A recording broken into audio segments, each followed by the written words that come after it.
Saudara, hari ini rencananya Prabowo akan kembali panggil calon menteri kabinetnya ke Kertanegara. Sementara itu, sepanjang hari Senin kemarin, total sudah ada 49 orang yang dipanggil Prabowo. Hingga Senin malam, total ada 49 tokoh yang dipanggil ke kediaman Presiden terpilih Prabowo Subianto di Kertanegara, Jakarta Selatan. Dari nama-nama yang dipanggil, beberapa di antaranya merupakan menteri dari kepemimpinan Presiden Joko Widodo.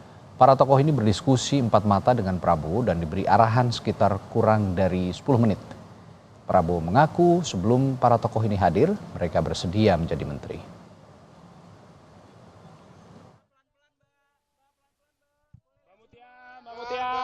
Ini saya memanggil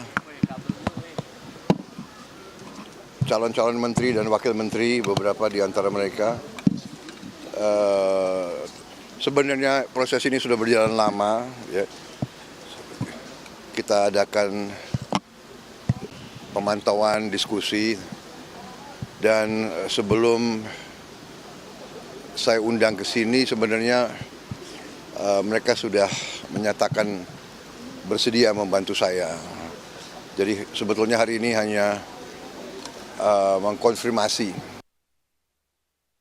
Informasi terkini dari pemanggilan calon menteri Prabowo kita tanyakan jurnalis Kompas TV Renata Panggalo di Kertanegara, Jakarta Selatan. Renata, kemarin total sudah ada 49 orang calon yang dipanggil, calon menteri yang dipanggil. Lalu agendanya hari ini pemanggilan untuk posisi apa saja, Renata? Iya, Redi, sama halnya dengan kemarin, memang pada hari ini Prabowo Subianto berencana akan kembali memanggil beberapa pihak, khususnya mereka yang menjadi wakil menteri dan juga calon kepala badan dalam pemerintahannya Pak Menteri periode 2024-2029 mendatang.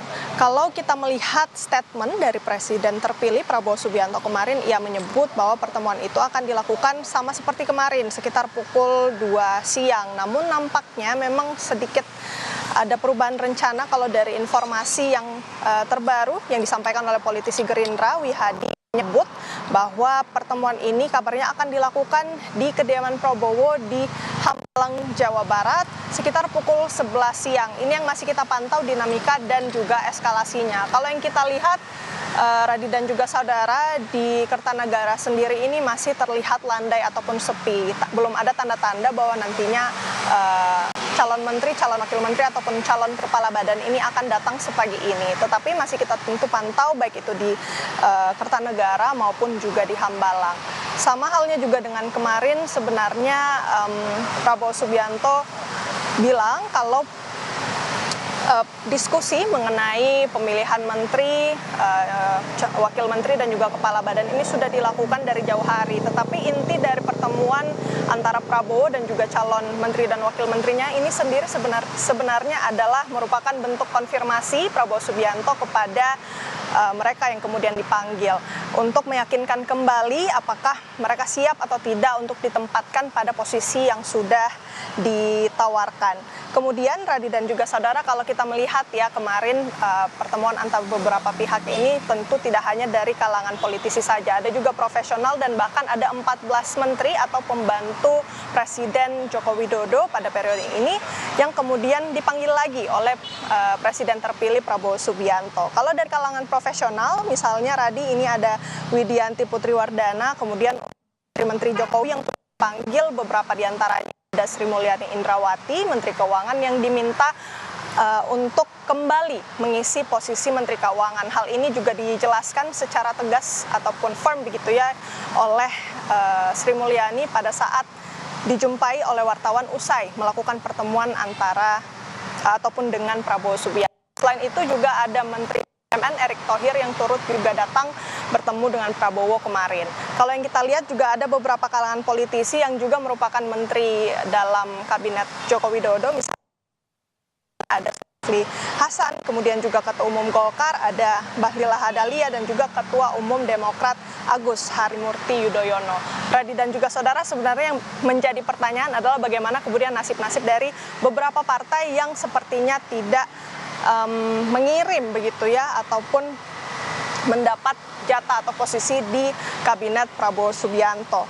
Kalau menurut Prabowo ini memang beberapa partai yang belum mendapat posisi menteri itu karena mereka mengirim teknokrat ataupun profesional dalam ataupun untuk mewakili dalam kabinet Prabowo Subianto, dan Prabowo Subianto pun mengaku senang diberikan kesempatan untuk kemudian bisa merekrut teknokrat itu. Dan juga Prabowo bilang salah satu contoh partai yang melakukan hal tersebut adalah PKS. Nah, yang sebenarnya juga menarik adalah bagaimana kemudian dengan PDI Perjuangan. Kalau kita mengacu pada pernyataan dari juru bicara PDI Perjuangan, Ciko Hakim, menyatakan bahwa hal ini masih tergantung dari hasil pertemuan antara Prabowo Subianto dan Ketua Umum PDI Perjuangan Megawati Soekarno Putri. Masih cukup singkat begitu ya, sebenarnya ada 5 hari lagi, sekitar 5 hari lagi menuju masa pelantikan, jadi sangat tinggi begitu ya. Nanti bagaimana kemudian dinamikanya kita lihat dalam 5 hari ini, apakah nantinya PDI Perjuangan juga akan bergabung dalam kabinet Prabowo Gibran. Sementara demikian, Radit. Baik, Re, setelah pemanggilan hari ini, tahapan apa lagi sebenarnya yang akan dilakukan oleh Prabowo sebelum mengumumkan nama-nama menteri di kabinetnya? Kabarnya juga akan ada pembekalan begitu ya? Iya, benar sekali, Radi, kalau yang dikonfirmasi oleh Ketua Harian DPP Partai Gerindra, Sufmi Dasko Ahmad, menyebut bahwa Prabowo Subianto akan melaksanakan pembekalan bersama juga dengan calon menteri dan calon wakil menterinya. Ini akan dilakukan di Hambalang, kediaman Prabowo, pada hari Rabu, tanggal 16 Oktober, yang berarti besok hari. Ini yang masih kita tunggu nantinya untuk pada pukul berapa kemudian persisnya pembekalan ini dilakukan, namun sudah dikonfirmasi sendiri oleh Ketua Harian DPP Gerindra, Sufmi Dasko Ahmad, bahwa sebelum nantinya akan dilantik, calon menteri dan calon menteri ini akan mendapatkan pembekalan. Radit. Baik, Renata Panggalo laporkan langsung dari kediaman Prabowo Subianto di Jalan Kertanegara, Jakarta Selatan. Terima kasih.